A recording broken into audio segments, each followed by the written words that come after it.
Hello students, इस part के अंदर हम डिस्कस करेंगे प्रेशर के बारे में। सबसे पहले जो गैसेस सिस्टम्स हैं उनके अंदर जो प्रेशर है उसको मेजर करने के लिए इंस्ट्रूमेंट्स जो यूज़ होते हैं वो दो यूज़ होते हैं। एक होता है बैरोमीटर और दूसरा होता है मैनोमीटर।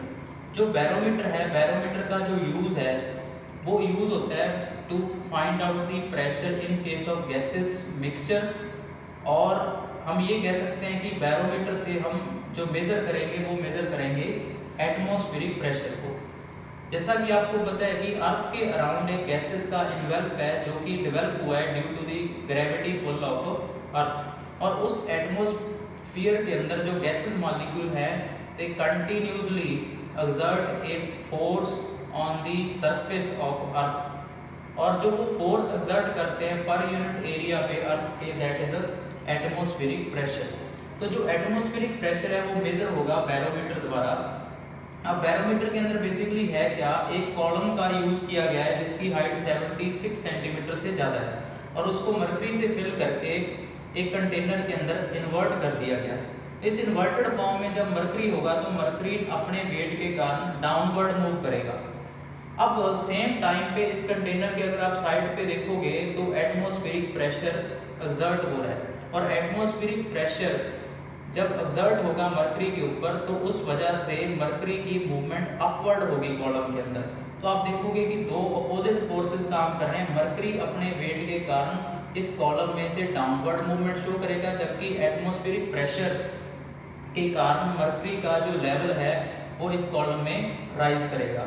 तो जब ये दोनों फोर्स इक्विलिब्रियम के अंदर आएंगे तो इस कॉलम के अंदर मरकरी एक कांस्टेंट हाइट को अचीव कर लेगा।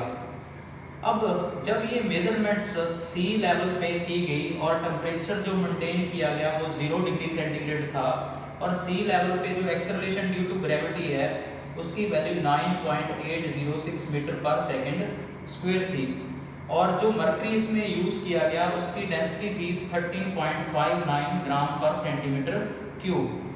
तो जब मेजरमेंट्स किए गए तो एग्जैक्टली जो कॉलम की हाइट आई वो आई 76 सेंटीमीटर। तो जो 76 सेंटीमीटर कॉलम की हाइट है उसको हम बोलते हैं स्टैंडर्ड एटमॉस्फेरिक प्रेशर।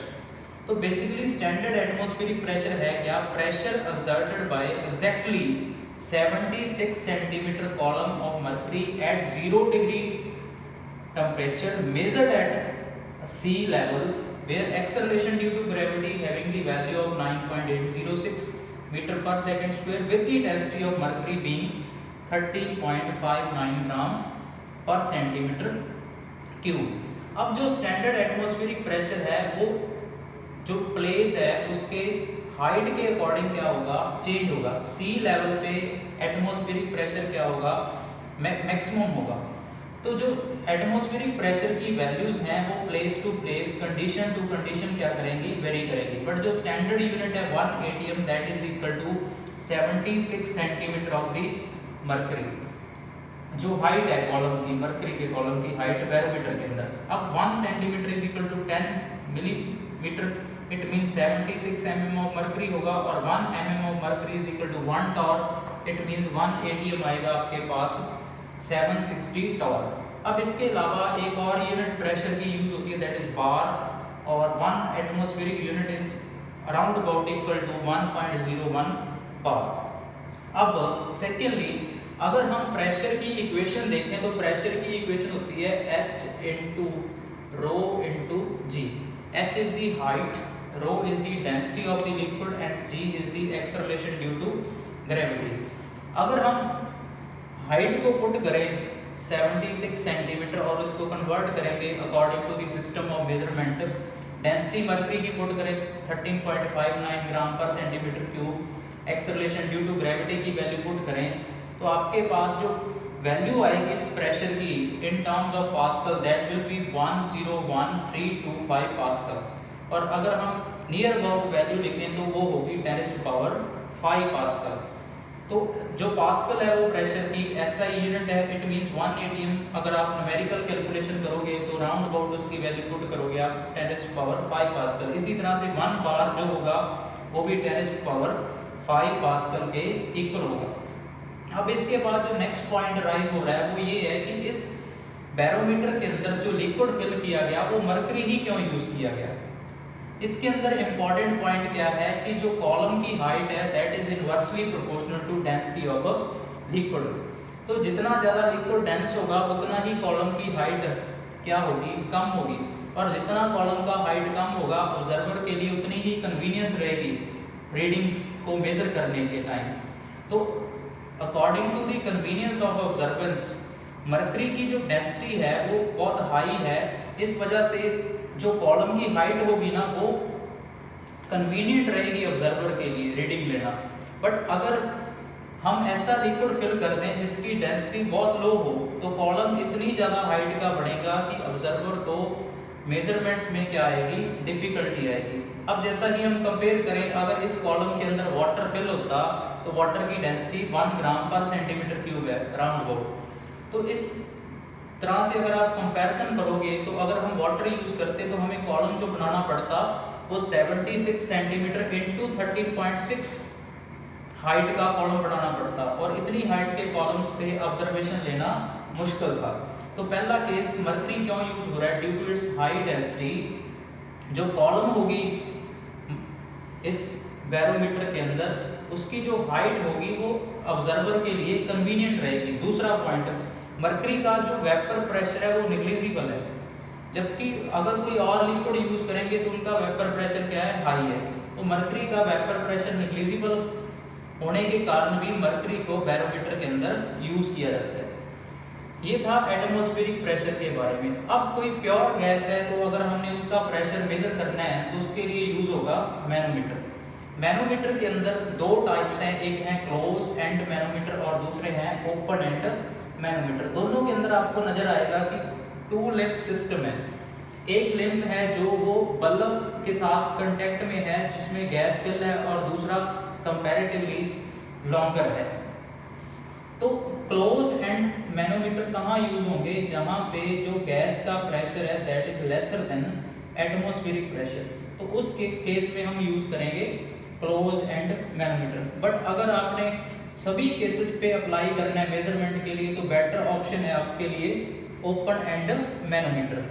सबसे पहले जो क्लोज एंड मैनोमीटर है उसके अंदर बेसिक क्राइटेरिया क्या है मेजरमेंट का।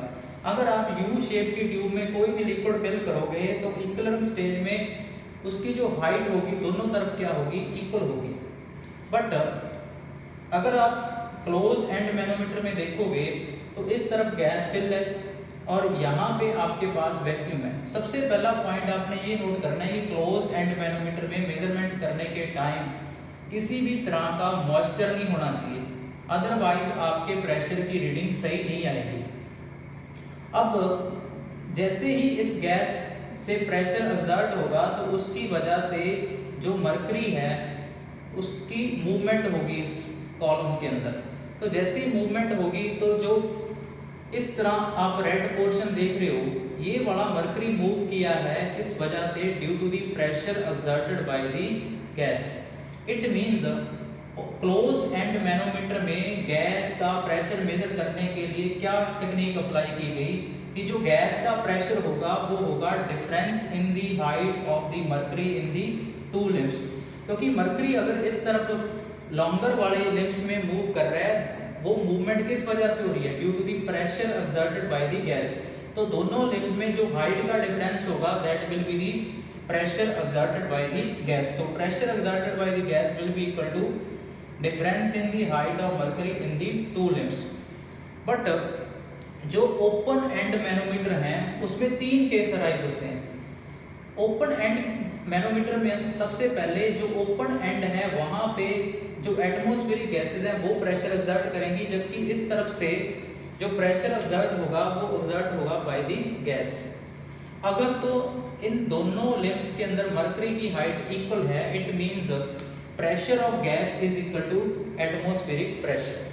बट अगर लॉन्गर लिम्ब में आपके पास हाइट ज्यादा है, इट मींस गैस का जो प्रेशर है वो एटमॉस्फेरिक प्रेशर से ज्यादा है। वो कितना ज्यादा होगा, जितनी हाइट का दोनों में डिफरेंस होगा। It means pressure of gas is equal to atmospheric pressure plus height of the column, जो दोनों में क्या आ रहा है, डिफरेंस आ रहा है। अगर गैस का प्रेशर एटमॉस्फेरिक प्रेशर से कम हुआ तो इसके उल्ट सिस्टम होगा, तो इस तरफ हाइट क्या होगी, ज्यादा होगी, इस तरफ हाइट क्या होगी, कम होगी। तब हाइट का डिफरेंस हम क्या करेंगे, माइनस करेंगे एक्सटर्नल प्रेशर में, तो आपके पास क्या आ जाएगा, प्रेशर ऑफ गैस। तो इस तरह से हम ओपन एंड और क्लोज्ड एंड मैनोमीटर को यूज करके प्रेशर की मेजरमेंट कर सकते हैं। तो गैसेस के केस में यूज होंगे मैनोमीटर। तो अब इससे रिलेटेड एक प्रॉब्लम को हम सॉल्व करेंगे मैनोमीटर से रिलेटेड, कि एक ओपन आर्म मैनोमीटर के अंदर जो रीडिंग है ओपन आर्म की वो आई 47.3 सेंटीमीटर, जो ये वाली साइड है, इस साइड की जो रीडिंग आई वो आई 43.7 सेंटीमीटर, जबकि जो आर्म बल्ब से कनेक्ट है इस तरफ उसकी रीडिंग आई आपके पास 15.6 सेंटीमीटर। अगर barometric pressure means atmospheric pressure उसकी वैल्यू 743 mm ऑफ मर्करी हो, तो आपने ये पता करना है कि गैस का प्रेशर जो इस बल्ब के अंदर फिल है वो बार के अंदर कितना होगा। 4 ऑप्शन आपको दिए गए हैं। सबसे पहले जो लॉन्गर लिम्ब है उसमें मर्करी की हाइट ज्यादा है, तो क्लियरली जो गैस का प्रेशर है वो एटमॉस्फेरिक प्रेशर से ज्यादा है। अब जो गैस का प्रेशर होगा, तो अगर हम ये सेकंड वाला केस अप्लाई करें वो होगा atmospheric pressure plus difference in the height of column in two limbs. तो डिफरेंस इन हाइट आपके पास आ जाएगा 43.7 माइनस 15.6 सेंटीमीटर। अब जो एक्सटर्नल एटमॉस्फेरिक प्रेशर है that is 743 mm of mercury. हम 74.3 mm को डिवाइड करेंगे 760 से, ताकि ये कन्वर्ट हो जाए किसके अंदर, एटमॉस्फेरिक यूनिट के अंदर, प्लस ये आपके पास डिफरेंस आ जाएगा 43.7 minus 15.6 that will B 28.1 centimetre. अब हम इसे कन्वर्ट करेंगे किसके अंदर, कन्वर्ट करेंगे इसको एटमॉस्फेरिक यूनिट के अंदर। Now 76 centimetre is equal to 1 atmospheric unit, तो 28.1 centimetre will be equal to 28.1 by 76 centimetre. तो ये आपके पास प्रेशर आ जाएगा in terms of atmospheric unit. तो इसको आप सॉल्व करोगे in terms of atmospheric unit. अब 1 atmospheric unit is equal to 1.01 bar, तो आप एटमॉस्फेरिक यूनिट की वैल्यू सब्स्टिट्यूट कर दोगे 1.01 बार से और सॉल्व करोगे तो आपको आंसर मिलेगा 1.365 बार। तो आपका जो आंसर होगा वो होगा ऑप्शन ए। तो इस तरह से मैनोमीटर को यूज करके हम गैसेस का प्रेशर मेजर करेंगे और बैरोमीटर को यूज करके हम मेजर करेंगे एटमॉस्फेरिक प्रेशर और pressure of gases mixture. Next lecture से हम स्टार्ट करेंगे गैसेस लॉ के बारे में।